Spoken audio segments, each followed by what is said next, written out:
Peter Burrell from Wilkie Fire & Gallagher, the sponsors of our post-event cocktail reception. Welcome and thank you. Peter, please tell us about your organisation and what it is that you actually do. I'm Peter Burrell. I'm the partner in charge of the enforcement and compliance practice in the London office of Wilkie Fire.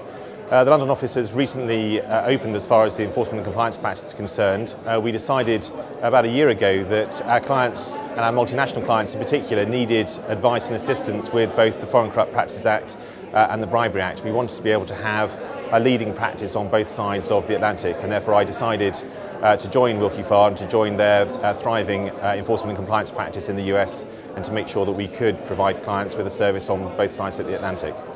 Okay, and you've obviously selected C5 and the Anti-Corruption London Conference as somewhere that you wanted to bring Wilkie Fire to.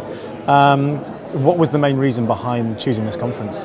Well, this conference is the main bribery and corruption conference in London, and we thought it was a tremendous opportunity to sort of commemorate the launch of the London leg of the enforcement and compliance practice, and to have an opportunity to meet with the delegates here who are representatives of most of the major multinational global corporations who are interested in bribery and corruption risks and mitigating those risks in their business. I do have a very specific question for you. What are your views on civil recovery? I think a lot's been said about civil recovery. The current director of the SFO was speaking this morning about the risks to companies and the fact that he may be looking to prosecute in more cases going forward than the previous director has. But I think civil recovery is likely to remain a principal weapon for law enforcement, and that flows in part out of a recent case in which we were involved for Maybe Engineering Holdings, where the SFO sought disgorgement from the parent company even though it had done nothing wrong at all. And all that had happened is that it had received dividends from one of its subsidiary companies overseas.